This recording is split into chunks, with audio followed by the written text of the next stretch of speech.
हरे कृष्णा कृष्णा कृष्णा हरे हरे, हरे राम राम राम हरे हरे।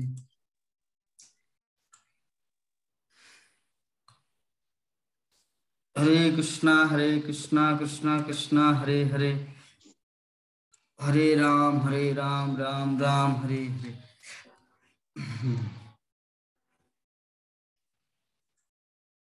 तो हम लोग डिस्कशन कर रहे थे इस श्लोक के ऊपर कि जो एक बार भगवत धाम चला जाता है ना, भगवान के धाम में जो एक बार प्रवेश करता है उसको इस संसार में लौटकर आना नहीं पड़ता। जदगत्ता न निवर्तन्ति तद्धाम परमम मम। भगवत गीता में कृष्णा 15 नंबर अध्याय श्लोक संख्या 8 15:8।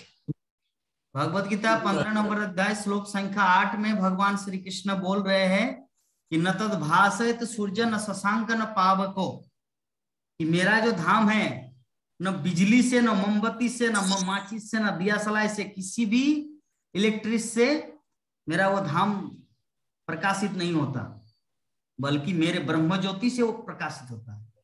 न तद भासयत सूर्य न शशांक न पावक। सूर्य मतलब सूर्य, शशांक मतलब चंद्रमा, पावक मतलब अग्नि।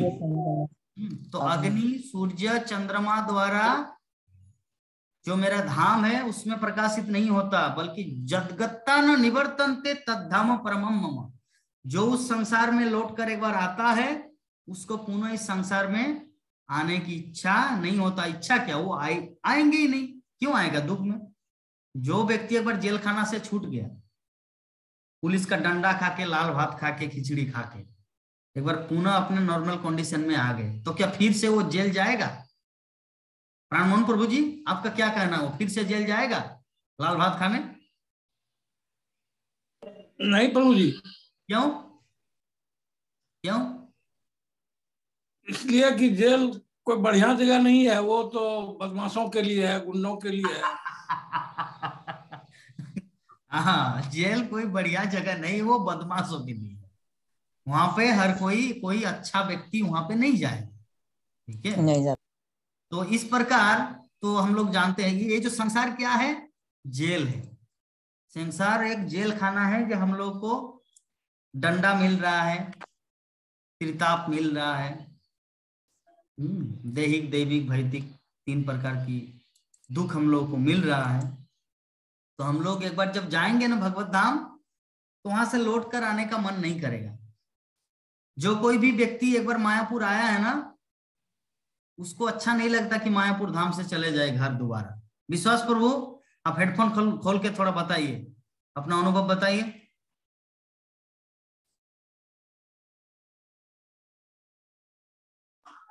सही बात है प्रभु जी। जब मायापुर धाम का विग्रह से वहां से आने का इच्छा नहीं होता है प्रभु जी। हाँ, लेकिन क्यों आते हैं? अब चूंकि भाई पारिवारिक मोह माया है, इसी में फंसे हुए हैं प्रभु जी। अब पारिवारिक मोह माया के साथ साथ रिस्पॉन्सिबिलिटी है ना। हाँ। क्योंकि उत्तरदायित्व है। अगर बोलेंगे नहीं मैं साधु सन्यासी बन जाऊं, बच्चा जाए जो जाए, भिखारी भीख मांग के खाएंगे, चलो मुझे तो अपना भक्ति देखना, तो ये कोई अच्छा विचार नहीं है ना। तो इसीलिए हम लोगों को क्या करना है, युद्ध क्षेत्र से पलायन नहीं करना है। भगवत गीता में भगवान श्री कृष्ण जैसे अर्जुन को बताए कि आप जो बोल रहे कि मैं सन्यासी बन जाऊंगा, मुझे जरूरत नहीं है ऐसे लोगों को मार के, अपने ही चचेरे भाई, फुफेरे भाई, मौसेरे भाई, ममेरे भाई को मारकर, मतलब मुझे अपने राजगद्दी में नहीं बैठना है, मुझे तो सन्यास ही लेना है। तो भगवान श्री कृष्ण क्या बोले थे उनको? नपुंसक। जो क्षत्रिय होके युद्ध से पलायन करता है वो सबसे बड़ा नपुंसक है। तुमको ये शोभा नहीं देता, तुमको तो युद्ध करना है, बिकॉज यू आर क्षत्रिय। अगर कोई व्यक्ति पुरुष होके, जैसे मान लीजिए वो टिकट नहीं किया है, ट्रेन में उठे, ठीक है, ट्रेन में उठे, वो टिकट नहीं किए जल्दी के कारण, और टिटिया के उसको पकड़े, चलो टिकट दिखाओ, वो अगर रोना शुरू करे, तो ये क्या लक्षण है? ये क्या मर्द का लक्षण है? ये पुरुष का लक्षण है? नहीं। अच्छा ठीक है बाबा, चलो आप टिकट नहीं किए, हाँ अच्छा ठीक है, ये लो पैसा लो, लेट फाइन कितना हुआ ये लो, ऐसे करके वो गिन के दे देंगे, ठीक है। किंतु अगर वो संध्या माता जी, अगर संध्या माता जी को पकड़ लेंगे ना, राधे राधे बाबा रे करके वो रो देंगे, वो रो देंगे। क्यों? हाँ प्रभु जी, आप हरि रोएंगे? कीर्तन करे वृंदावन में ना, तो बोला चलो तुम लोग को जेल ले जाते, हम लोग वहां भी हरि कीर्तन करेंगे, तो छोड़ दिया। तो जगन्नाथ प्रभु जी से पूछ लीजिएगा, वहां भी हरि कीर्तन करेंगे। कृष्ण भगवान वही जन्म लिया, वही हरि कीर्तन करेंगे। राजा वाला कीर्तन वाला छोड़ दो, छोड़ दो। पूरा ओ, भोगी थे हम लोग ना। तो इससे पता चलता है कि हमारे संध्या माता जी भी पैसा को बचाते हैं जगन्नाथ प्रभु को हाँ। डोनेशन देने के लिए, ट्रेन वाले को धोखा देने के लिए, लेकिन ऐसा नहीं करते। नहीं नहीं प्रभु जी, आपको वैसा डोनेशन नहीं करना करते है, हैं, जहाँ डोनेशन देना वहाँ। सुनिए सुनिए सुनिए, आपको डोनेशन करना है जो आपका एक्स्ट्रा पैसा बचे, जो आपका नियत का है, जिससे आपका मेंटेनेंस चलता है, उसमें से बचा के मत दीजिए।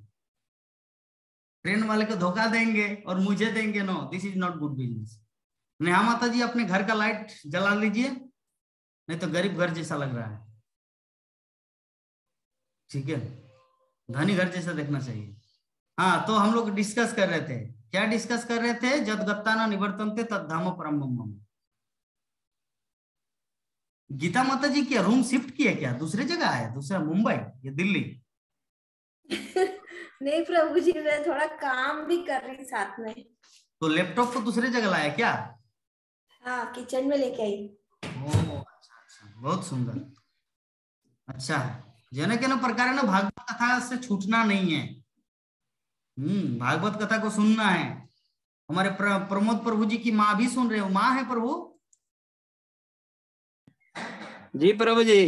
अच्छा चलिए, आपकी माँ का तो जीवन धन्य हो गया कि उनको एक ऐसी बौमा मिले है जो भक्ति का मूर्तिमान स्वरूप है, और उनको ये कितना सुंदर बेटा मिला है जो युधिष्ठिर महाराज जैसे है ना। आप और विवाह माता जी दोनों ही एक दूसरे के, तो चलिए, आपकी माँ तो बहुत प्रसन्न है।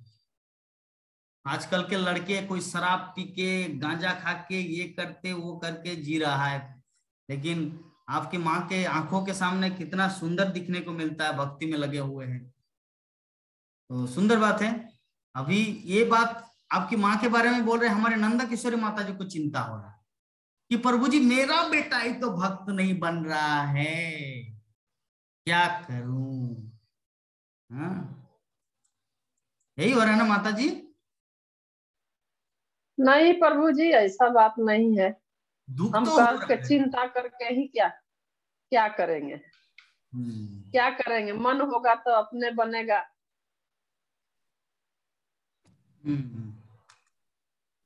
तो ठीक है, हम लोग किसी यहाँ तो पे किसी को दबाव से नहीं होता है, जी अपने जी। लगन होता है।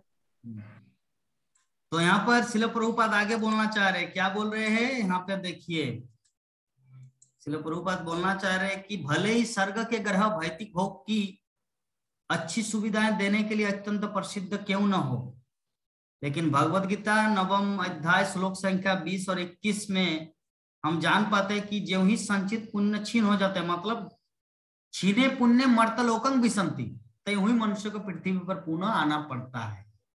तो द्वारका स्वर्गलोक से इसीलिए अधिक महत्वपूर्ण है क्योंकि जिस किसी को भी भगवान की स्मृत चितवन की प्राप्ति हुई है, उसे इस सड़ी गली पृथ्वी पर फिर से नहीं आना पड़ता, जिसे भगवान ने भी जिसे दुख का स्थान जेल खाना बताया है। जेल खाना मतलब दुख का स्थान, ठीक है। तो जो भी एक बार वहां पे पहुंच जाता है वो यहाँ पर नहीं आना चाहते, ठीक है। जिससे हमारे प्रभु जी अपना अपना अनुभव बताए कि प्रभु जी मायापुर जब जाते हैं, जब गेस्ट हाउस से वो चेकआउट करते हैं, तो जैसे आंखों से आंसू आ जाते हैं, हाँ, जिसे मायके से ससुराल, नेहा माता जी रोए थे ना, जो माँ घर से नेपाल गए थे, मतलब ससुराल गए थे, रोए थे, सभी रोए हैं। संध्या माता जी नहीं रोए हैं, मुझे लगता उस समय भी वो कीर्तन कर रहे थे, जब शादी होने के बाद तब जा रहे थे, रोए थे माता? हम नहीं रोए थे, हमको मिला था कि देखो ना नैहर से जा रही नहीं रो रही, हम लोग आज रोएंगे, मेरा कृष्ण भगवान साथे जा रहा है। अब तब से भक्त है, तब तो आपको मीराबाई होना चाहिए। कहाँ प्रभु जी, मीराबाई का मेरा अधिकार कहाँ है, वो बहुत भक्तिनी थी, वो तो कृष्ण में समा गई, हम कहाँ जाएंगे पता नहीं। कहाँ जाएंगे मतलब बोलने का क्या भाव है? उतना भक्ति मेरे को कहाँ है, मेरे को लेट लगेगा। लेट लगेगा? अगले जीवन लेने की इच्छा है क्या? ना ना ना, इसी जन्म में। इसी जीवन में भगवत धाम जाना है तो मायापुर में आना है कभी कभी। आ चुके हैं, फिर आएंगे 1 महीना के लिए। ठीक है। तो जदगत्ता न निवर्तन्ते तद्धाम परम मम, मतलब जो एक बार वहां पे पहुंच जाता है वहां से फिर से लौटकर नहीं आना। तो हम लोगों को वहीं पर जाने का प्रयास करना चाहिए, और प्रयास हम लोग कर रहे हैं, क्योंकि कहीं पर जाने के लिए व्यक्ति को पहले इंफॉर्मेशन चाहिए कि वहां पर क्या क्या होता है। जैसे मैं नेपाल जाऊंगा, नेहा माता जी बोले नहीं प्रभु जी यहाँ पे मत आने, नरक है, बहुत ठंडा है यहाँ पे, तो बहुत मुझे आग से तो कितना कष्ट है ना, वो नरक जैसा है, मुझे नहीं आना है, तो अभी क्यों जाऊं मैं नेपाल। भक्तगण बोल रहे थे प्रभु जी आप और माता जी आइए यहाँ पर थोड़ा सा भागवतम का सेमिनार करेंगे 2-4 दिन, नेपाल के भक्तगण थोड़ा प्रेरणा प्राप्त करेंगे। तो मैं बोला कि मेरी लक्ष्मी अगर जाएंगे ना वहां पर, तो अभी तो इतने पतली है और पतली हो जाए है ना, और तो वो ठंडा सहन नहीं कर पाते। तो मैं बोला कि अप्रैल के बाद देखा जाएगा, गर्मी के बाद। संध्या माता जी अभी आप बहुत कुछ बोल रहे हैं, हम लोग सुनाई नहीं, हम लोग को कुछ सुनाई नहीं दे रहा, बताइए तो क्यों? क्योंकि मुझे पता है मुझे म्यूट करना पड़ेगा। ठीक है, जितना आपसे बोलवाना था वो मैं बोल लेता हूँ, फिर बंद कर देता हूँ बात, जैसे वकील। तो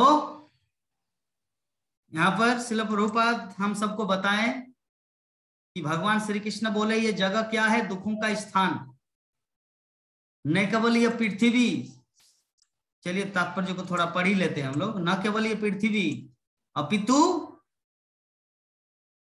ब्रह्मांड के सारे लोग दुख के स्थान हैं, चाहे स्वर्गलोक हो ब्रह्मलोक हो, क्योंकि ब्रह्मांड के किसी भी लोक में न तो शाश्वत जीवन है, न शाश्वत आनंद और न शाश्वत ज्ञान। जो व्यक्ति भगवान की भक्ति में सेवा में लीन रहता है उसके लिए उपयुक्त तो तीनों स्थानों द्वारका मथुरा या वृंदावन में से किसी एक में रहने की संस्तुति की जाती है, क्योंकि इन तीनों स्थानों में भक्ति का प्रवर्धन होता है।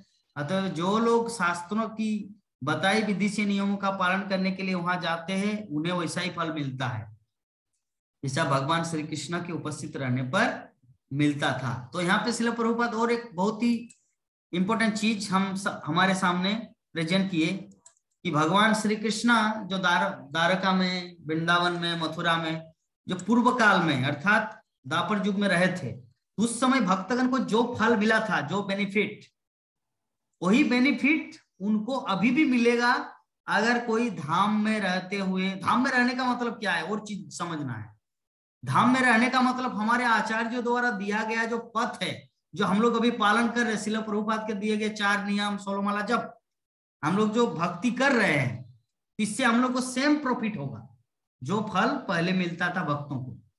अभी बोलेंगे प्रभु जी नहीं, प्रभु जी जगन्नाथ प्रभु आप हम सबको भुला रहे हैं। जैसे छोटे बच्चे को पिताजी बुलाए, अरे लो 10 रुपये का बिस्कुट खाओ, अभी 100 रुपये का जूता मत लो, अभी 50 रुपये वाला ही चलाओ। आप जगन्नाथ प्रभु हम सबको भुला रहे हैं। किसी के मन में ऐसा प्रश्न उठ सकता है। मैं भुला नहीं रहा हूं, ये हमारे शास्त्रों का मत है, हमारे आचार्यों का मत है ना। हमारे पूर्व आचार्यों को पता है कि व्यक्ति का उद्देश्य क्या है, हमारे मनुष्य जीवन का उद्देश्य क्या है, सर्वदा हृदय मंदिर में कृष्ण को धारण करके रखना। अब धाम में रहेंगे, जैसे प्रभुपाद एग्जाम्पल देते हैं खटमल का। खटमल मतलब क्या है? उड़ीस। हिंदी में खटमल को क्या बोलते हैं? कौन बिहारी भाषा में क्या बोलते हैं खटमल को? ममता माता क्या बोलते हैं? तो बोला जाता है उड़ीस। अच्छा उड़ीस। तो खटमल जो होता है, तो श्रील प्रभुपाद भगवत गीता के तात्पर्य में एग्जाम्पल देते हैं कि ग्रीष्म ऋतु में हम लोग को, या सर्दी में, क्या मुझे याद नहीं आ रहा, क्योंकि भले ही ऐसा लगे कि खटमल चला गया, लड्डू आ गए हमारे पास, भले ऐसा लगे कि खटमल चला गया, किंतु जैसे ही व्यक्ति अचेतन हो जाता है, अर्थात थोड़ा सा असावधानी बरते, तो फिर से खटमल आके उसको काटता है, उसका खून चूसता है ना। तो एक खटमल, श्रील प्रभुपाद एग्जाम्पल देते हैं, एक खटमल जो है ना, खटमल भले ही राजा के गद्दी में क्यों न बैठे, तो राजा की गद्दी में बैठने से वो खटमल राजा नहीं हो जाता। समझ में आ रहे है संध्या माता? खटमल राजा की गद्दी में बैठने से क्या राजा बन गया? राजा के लिए उसको पार्टिकुलर क्वालिटी होना चाहिए। उसी प्रकार धाम में कोई भी एक कुत्ता बिल्ली रहे तो क्या वो पूरा भगवान के शुद्ध भक्त बन गया? क्या नहीं, बल्कि अगर कोई बाहर दुनिया में भी रहते हुए अगर शुद्ध भक्ति का पालन करे तो उस धाम में जो व्यक्ति है उससे भी ज्यादा महान है। क्योंकि धाम में रहने का अर्थ है सिर्फ शरीर को सोने और खाने के लिए नहीं है। धाम में रहने का अर्थ होता है भक्तिमय सेवा करना। ठीक है, ये हमारे आचार्यों का मत है। भक्ति सिद्धांत सरस्वती ठाकुर बोले हैं कि धाम में रहने का मतलब ये नहीं कि खाओ पियो और सो जाओ। धाम में रहने का अर्थ होता है प्रचार प्रसार करना। तो श्रील प्रभुपाद इसीलिए क्या किया, अमेरिका में गए, अमेरिका न्यूयॉर्क शहर जाके वो प्रचार प्रसार वहां पे आरंभ किया और सारे विश्व को बनाया भक्त। अगर श्रील प्रभुपाद वृंदावन में ही रहते तो क्या हम लोग यहाँ पर अभी उपस्थित रहते जूम में? अगर श्रील प्रभुपाद अगर नहीं जाते अमेरिका, विश्वनाथ प्रभु, क्या आप हमसे जुड़ते? आप हमारे क्लास में रहते अभी? या कोई भी भक्त यहाँ पे उपस्थित होता? नहीं होता। क्यों?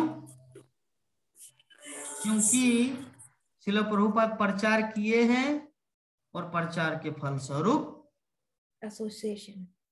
एसोसिएशन हम सबको प्राप्त हो रहा है। तो रियल धाम का अर्थ क्या है? प्रचार प्रसार। श्रील प्रभुपाद शास्त्रों में क्या कहा है, सीखा कि व्यक्ति को, यहाँ पे तात्पर्य में क्या लिखे श्रील प्रभुपाद, व्यक्ति को द्वारका मथुरा वृंदावन में रहना चाहिए।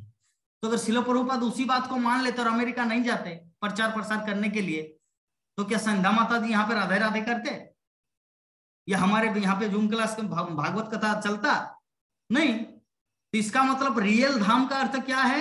रियल धाम में वास करने का अर्थ विश्वास प्रभु, हम लोग जहां भी रहे भक्ति के साथ कनेक्टेड हो, दिस इज रियल धाम में वास करना। आप धनबाद में हैं, अगर धनबाद में रहते हैं, अगर आप दूसरे भक्तों को प्रेरित कर रहे भक्ति करने का, तो ये वृंदावन धाम में वास करके सिर्फ 64 माला जप करने से बढ़िया है।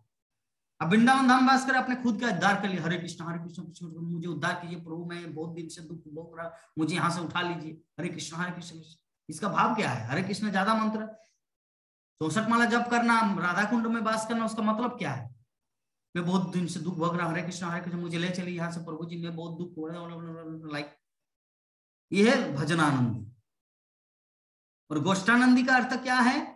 खुद भक्ति करना है और दूसरों को भी भक्ति के लिए प्रेरित करना है। तो श्रील प्रभुपाद वही चीज किए, अमेरिका में गए और सारे दुनिया के लोगों को भक्त बनाए। तो रियल धाम में वास करने का अर्थ क्या है? मायापुर धाम में वास करना नहीं, वृंदावन धाम में वास करना नहीं, द्वारका धाम में वास करना नहीं, बल्कि जो जहां पे है, ब्रह्मा जी बोलते हैं श्रीमद् भागवतम में, स्थाने स्थिता श्रुतिगतांग तनुमांग मनोभी। स्थाने स्थिता, स्थाने मतलब जगह में, स्थित मतलब सिचुएटेड, जो जहां पर है, चाहे बोकारो में है, नेपाल में, काठमांडू में, दिल्ली में, मुंबई में, बांकुड़ा में, रायपुर में, कलकत्ता में, हावड़ा में, जहां पे है, स्थाने स्थित्वा श्रुतिगतांग, श्रुतिगतांग मतलब शास्त्र, श्रीमद् भागवतम, तनोमांग मनोभी, तनो मतलब शरीर, मनो मतलब मन और बांग मतलब वाणी। तनोमांग मनोभी मतलब जो जहां पर स्थित है, अगर वो तन मन और शरीर, तन मन और काया के द्वारा अगर श्रुतिगतांग अर्थात श्रीमद् भागवतम की शिक्षा को अपने जीवन में लेता है और वो शिक्षा को दूसरों के सामने फैलाता है, तो वो है रियल भक्त, या वही है रियल धाम में वास करने का अर्थ। ठीक है, ओवरव्यू में बोलना है ये सब पॉइंट। तो इस प्रकार हम लोग लास्ट में श्रील प्रभुपाद क्या बोल रहे, थोड़ा सा देख लेते हैं। लास्ट में श्रील प्रभुपाद बोल रहे कि उनका धाम तथा स्वयं वे अभिन्न है और आज भी कोई शुद्ध भक्त किसी अन्य अनुभवी भक्ति के निर्देशन में सारे फल प्राप्त कर सकता है। देखिए यहाँ पर मैं क्या बोलना चाह रहा हूं और श्रील प्रभुपाद क्या बोलना चाह रहे हैं हम सब भक्तों को। विश्वास प्रभु जी ध्यान देने वाली बात है कि भगवान का धाम और भगवान स्वयं क्या है, नॉन डिफरेंट, अभिन्न है। और आज भी कोई शुद्ध भक्त किसी अन्य अनुभवी भक्त के निर्देशन में सारे फल प्राप्त कर सकता है। सारे फल अनुभवी भक्त मीन्स जो अनुभव कर चुके हैं शास्त्रों के ज्ञान को, अगर उनके निर्देशन में चलेंगे तो सारे फल प्राप्त किया जा सकता है। तो मान लीजिए मेरा अपने गुरु महाराज की कृपा, श्रील प्रभुपाद की कृपा से अनुभव हो चुका है और उसी अनुभव आप सबके सामने में शेयर कर रहा हूं। तो अगर आप लोग उस निर्देशन के अनुसार चले तो वही चीज प्राप्त होगा जो पहले भक्तगण प्राप्त करते थे। इतना सिंपल चीज है। अगर आप अपने मेंटल स्पेकुलेशन यूज करें, नहीं प्रभु जी श्रील प्रभुपाद उल्लेख किए मथुरा धाम, वृंदावन धाम, द्वारका धाम, और आप बोल रहे कि बोकारो में ही रहो, आप बोल रहे कि धनबाद में ही रहो और भक्ति करो, ये क्या है? आप अच्छा डिस्कशन नहीं कर रहे, आप भागवतम क्लास अच्छी तरह नहीं दे रहे, आप झूठ बोल रहे। अगर कोई ऐसा सोचे तो दैट इज उनका फॉल्ट है। यहाँ पे श्रील प्रभुपाद क्या बोले अंत में, उस तथ्य को हम लोग को समझना है। श्रील प्रभुपाद क्या बोले कि आज भी कोई शुद्ध भक्त किसी अन्य अनुभवी भक्त के निर्देशन में सारे फल प्राप्त कर सकता है। अनुभवी भक्त वेरी इंपॉर्टेंट। अनुभवी भक्त, हम लोग घर में तो किताब पढ़ सकते हैं और भागवत ज्ञान ले सकते हैं, तो उससे उतना इंपॉर्टेंट, उतना चीज रियलाइजेशन हमारा नहीं होगा जितना कि एक अनुभवी भक्त के सामने बैठकर वो ज्ञान को प्राप्त किया जा सकता है, जो हम लोग कर रहे हैं। जिसे हमने पाया है आप लोगों को मैं दे रहा हूं, ठीक है। तो इस प्रकार हमारा आज का जो श्रीमद् भागवतम प्रथम स्कंद 10वां अध्याय श्लोक संख्या 27, यहां पर हम लोग विराम देंगे। तो उससे पहले अगर किसी भक्त के मन में किसी भी तरह का कुछ प्रश्न हो, धाम से रिलेटेड, अपने भक्ति से रिलेटेड, तो आप लोग पूछ सकते हैं। हरे कृष्ण जी। मैं अपनी मम्मी से श्री प्रभुपाद जी का जीवनिका सुनते थे, उनका भजन सुनते थे। मैं उसी समय से इनके बारे में जानना चाहती थी। आज मेरे को पूरा संपूर्ण ज्ञान मिल रहा है। तो ये अच्छा है ना। हाँ, मम्मी को जब सेवा करती थी तो चैतन्य प्रभु का भजन गाती थी और गाते गाते रोने लग जाती थी। तो उस समय आप भी याद करी तो मेरे आंख में आज भी पानी आ गया। पानी है सच में? दिखाइए, आंख को दिखाइए, पानी आके देखो। ज्यादा नहीं आता है तो करुणा का फल बहुत कम आता है। करुणा में ना आ जाते कम आता है करुणा का फल। अभी लॉकडाउन चल रही इसीलिए आंखों में पानी कम आ रहा है। दूसरे टाइम अगर होता तो आपको आंखों में पानी थोड़ा ज्यादा आता, मुझे जैसा लग रहा है। लॉकडाउन के कारण कम हो रहा है क्योंकि सब लॉक लगा हुआ है ना। अन्ना को नहीं रुलाती हूँ। ठीक है माता। तो कुछ आपका प्रश्न है संध्या माता? नहीं प्रभु जी। ठीक है आपका। चलिए हमारे विश्वास प्रभु जी का प्रश्न है। हरे कृष्ण प्रभु। हरे कृष्ण प्रभु जी। बोल रहे हैं कि जो पंडित जी के बारे में प्रभु जी बता रहे थे कि उनका सोच नारक था, माने कि उनको भगवत धाम नहीं मिला उनको, इस पर थोड़ा बोला जाए प्रभु जी। नारकीय विचार, जबकि वो भागवतम का पाठ भी करते थे फिर भी उनको खाली विचार के लिए प्रभु जी भागवत धाम नहीं मिला। ये समझ में नहीं आया थोड़ा सा, इसको थोड़ा सा पाठ नहीं करते थे, भागवतम का बहाना करते थे। भागवतम का पाठ करता तब तो उसको नरक दर्शन नहीं करना पड़ता। भागवतम को पाठ करते ही नहीं थे। जिसको बोलते हैं ढोंगी, मिथ्याचारी। अच्छा, मिथ्याचारी। अगर 50% भी किया जाता, भगवत गीता में तो भगवान श्री कृष्ण बोले हैं कि क्या एक श्लोक है,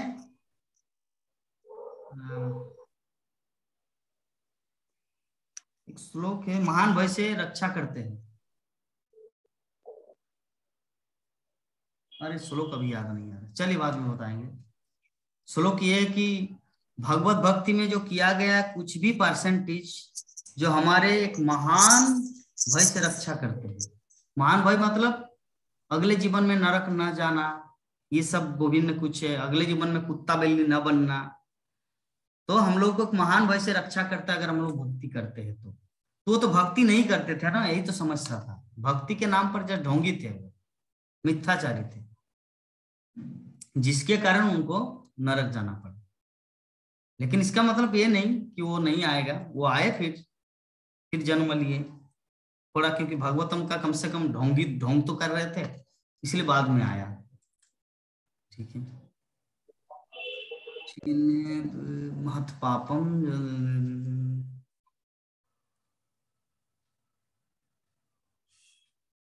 अरे श्लोक याद ही नहीं आ रहा। चलिए कोई दूसरा प्रश्न है किसी का? और शिखा, शिखा की माता।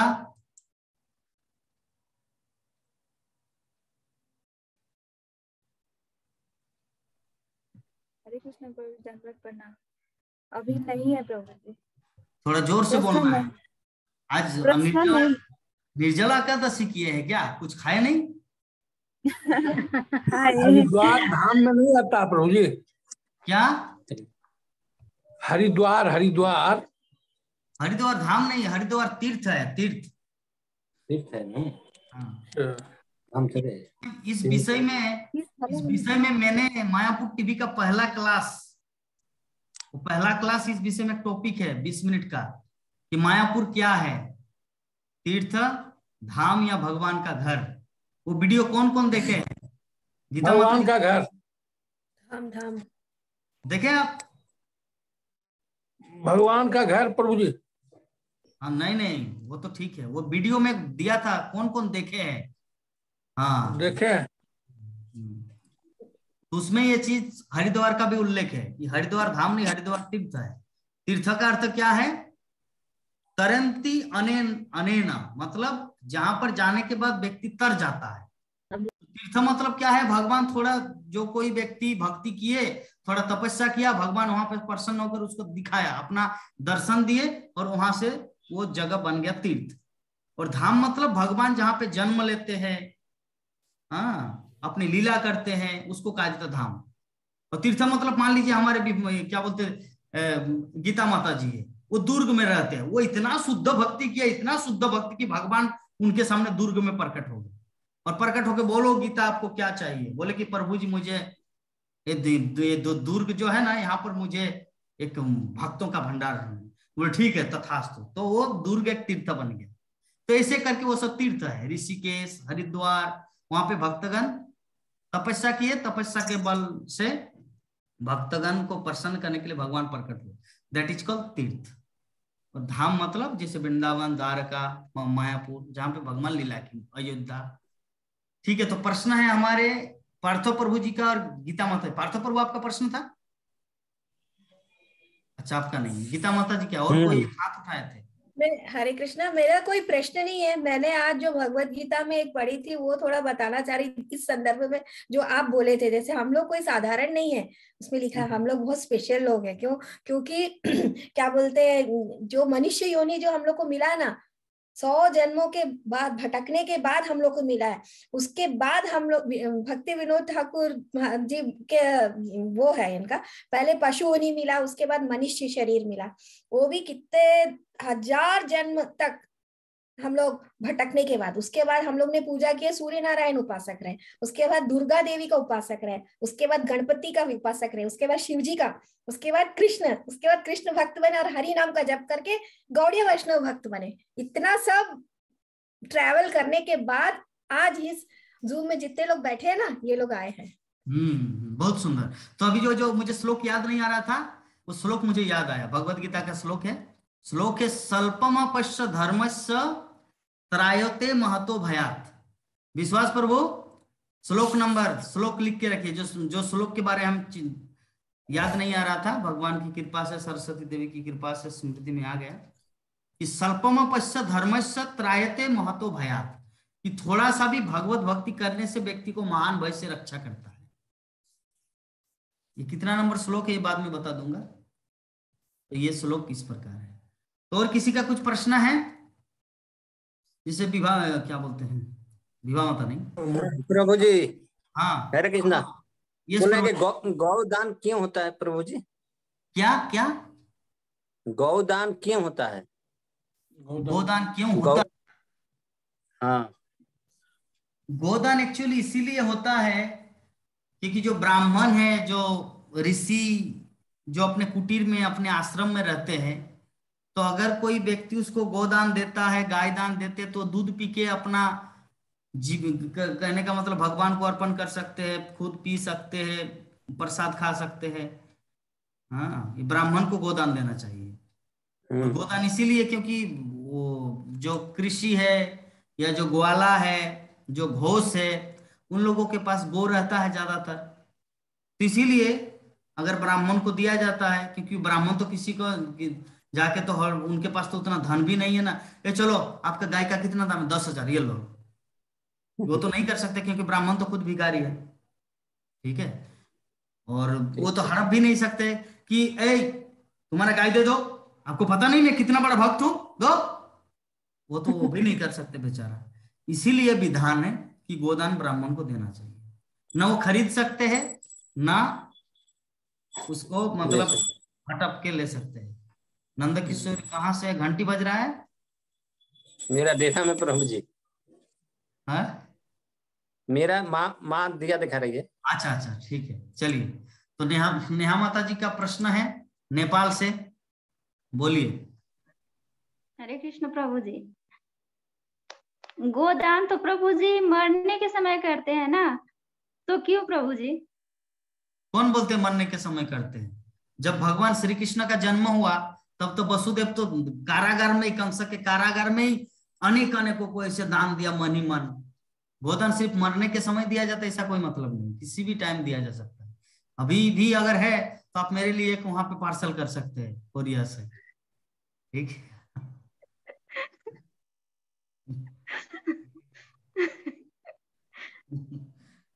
डिलीवरी कर देना, नहीं तो स्पीड पोस्ट कर देना, आ जाएगा।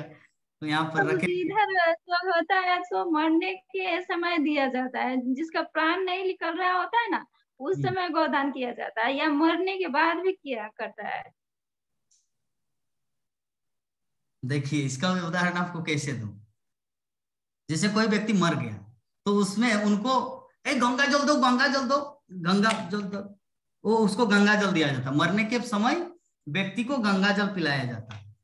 तो क्या एकमात्र जब व्यक्ति मरता तभी क्या गंगा जल पिलाया जाता है, या बाकी समय क्या नहीं पीना चाहिए? मेरा प्रश्न है आपसे। गंगा जल क्या एकमात्र मरने के समय पिलाया जाता है? नहीं, तो उसी पर समय शुद्ध होने के लिए उस समय इसीलिए पिलाया जाता है क्योंकि पता नहीं कितना बड़ा पापी है ये, थोड़ा अंत में तो थोड़ा पुण्य कर्म करो, गंगा पतित पावनी गंगा, उसको थोड़ा मुख में डाल दो तो शायद ठीक हो जाएगा या उद्धार हो जाएंगे। तो अगर कोई सोचे, आप जैसे प्रश्न किए, प्रभु हम तो देखे हैं अपनी नानी माँ को कि गंगा जल तो मरने के गंगा टाइम जल पीते नहीं प्रभु जी, गंगा जल पूजा में प्रयोग करते हैं। पीते नहीं आप? क्योंकि आपके वहां नेपाल में गंगा जल है ही नहीं तो कैसे पिएंगे? मायापुर में बहुत सारे गंगा है इसलिए हम लोग पीते हैं जी। नहीं रहेगा तो कहाँ से पिएगा बेचारे? एक बूंद तिलक करते हैं, एक एक ड्रॉप थोड़ा लेते हैं, ऐसे तिलक करते हैं। हाँ, वहां पे नहीं है, जैसे हमारे पार्थो प्रभु हावड़ा में रहते हैं, वो पूरा एक एक ड्राम पिएगा क्योंकि वहां पे गंगा है। मायापुर में गंगा है, तो जहां पर जो चीज हमारा घर में पास में ही गंगा है। हाँ? हमारा घर के पास में ही गंगा है। हाँ, यस यस, जैसे हिमाचल प्रदेश में आपेल है, आपेल मिलता है। हिमाचल प्रदेश, जम्मू कश्मीर या जो भी है, कश्मीरी आपेल, हिमाचली आपेल।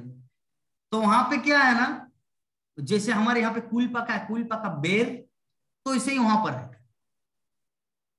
बच्चे फुटबॉल की तरह, क्रिकेट बॉल की तरह फेंक रहे, खा रहे, ये कर रहे, वो कर रहे। लेकिन हमारे लिए ओ बाबा आपेल, भगवान को, राधा माधव को लगाना है, एक कदम 20 रुपया। लेकिन वहां पर उनके लिए कोई मायने ही नहीं रखता। ठीक है, इसीलिए वो आपेल कब दिया जाता है? जब व्यक्ति का बुखार आता है, बीमार पड़ता है, तब एक आपेल दे ले बाबा, आपेल खाओ।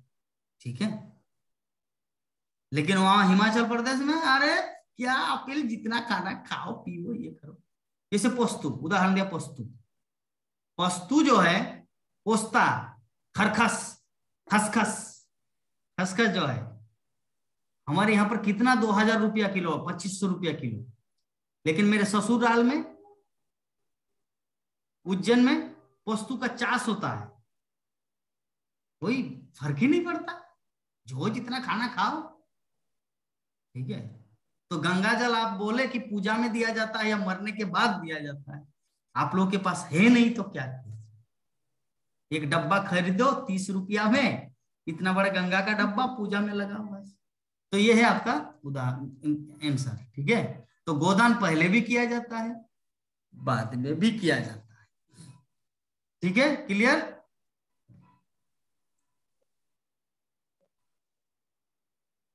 और किसी का कुछ प्रश्न नहीं है? प्रभु जी, हाँ, कि मरने के बाद जब लाश जल जाता है, क्या क्या क्या अस्थि मरने के बाद जब अस्थि जल जाता है, जो हाँ। अस्थि रहता है, वो गंगा जी में क्यों डाला जाता है? क्योंकि वो अस्थि में हड्डी है, और हड्डी मतलब पूरे शरीर में वो आत्मा थे ना, किसी न किसी माने कभी न कभी वो आत्मा थे, और वो हड्डी जब जल गया, यद्यपि आत्मा पहले ही निकल गया, ठीक है, आत्मा पहले ही निकल गया शरीर से, तो वो जो हड्डी है उनको जलाया गया, तो अस्थि जो है ना गंगा में बहाया गया। तो गंगा देवी की स्पर्श में जो भी आते हैं उनको मुक्ति मिलता है। तो हो सकता है जो व्यक्ति सारा जीवन भर पाप किए हैं या पाप नहीं भी किए, लेकिन वो गंगा जी के स्पर्श में आने के बावजूद वो मुक्त हो जाता है, जिसके कारण अस्थि को बहाया जाता है। यह फिलोसॉफी। तो प्रभु जी, कोई भी इंसान कितना भी पाप करे तो लास्ट में उसका अस्थि गंगा जल में रखने से वो मुक्त हो जाता है? इसका दो कारण है। अगर ऐसे में शास्त्रों में बताया गया है, जो नाम अपराध है हमारे, जो 10 विधा नाम अपराध है, उनमें से 7 नंबर नाम अपराध है कि नाम करी, नाम बला है, नाम बलाद ही जैसे पापो, हाँ, नाम बलाद ही जैसे पाप बुद्धि, मतलब नाम के बल पर पाप आचरण करना, धर्म के बल पर पाप आचरण करना वो कार्यकारी नहीं होता है ना। जैसे एग्जांपल, एक दूसरा एक छोटा बच्चा, ये एग्जांपल यहाँ पे दूं या ना दूं? अच्छा चलिए दूसरा उदाहरण देते हैं। कहीं पर लिखा है कि यहाँ पे पेशाब करना मना है, वहां पे साइन बोर्ड लिखा हुआ है, और वहां पे जाके कोई पेशाब करते हैं, उनको पता है, पढ़ा लिखा, पॉकेट में कलम गुंजा हुआ है, और पुलिस आके उसको कितना फाइन लगाएंगे? ऐसे में नॉर्मली है वहां पे 500 रुपया फाइन। तो जो लिखा हुआ है और वो व्यक्ति पढ़ा लिखा है बट स्टिल वहां पे करता है, तो उसको कितना लगेगा? 1001 रुपया। क्यों? क्योंकि नाम मतलब वो जानबूझ के ऐसा कर रहा है, इसीलिए उसको ज्यादा फाइन है। अनजाने में अगर कोई करे, एक बच्चा अगर वहां पे पेशाब करे तो क्या बच्चे को फाइन लगेगा? नहीं, वो बच्चा को पढ़ा लिखा नहीं, 5 साल का छोटा बालक, वो कहीं भी कर सकते कुत्ते की तरह, उसमें कोई फर्क नहीं पड़ता। लेकिन अगर कोई व्यक्ति जानबूझ कर ऐसा करे तो उसको ज्यादा फाइन लगता है। तो उसी प्रकार मान लीजिए आपको पता, अरे मेरा बेटा जो है ना वो गया में रहता है, मायापुर में रहता है, तो चलो मैं पूरा पाप कर, अंडा खाऊं, मछली, डाम, मांस ये सब खाऊं, पूरा पाप करूं, और मेरा बेटा जो है ना गंगा, मेरा अस्थि गंगा में दे देंगे, मैं मुक्त हो जाऊंगा। इधर भी लाओ उधर भी लाओ।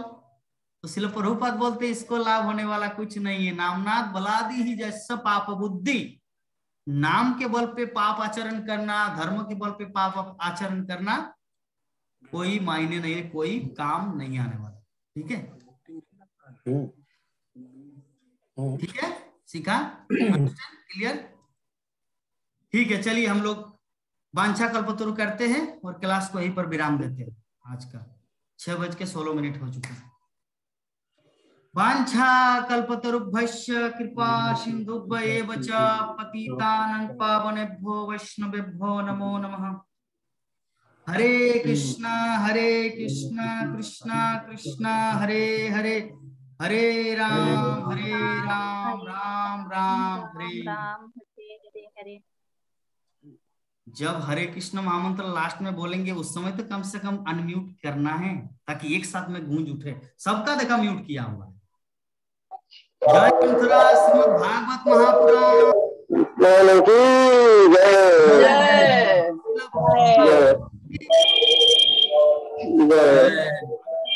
वैष्णव भक्त बिंद की, गौर भक्त बिंद की।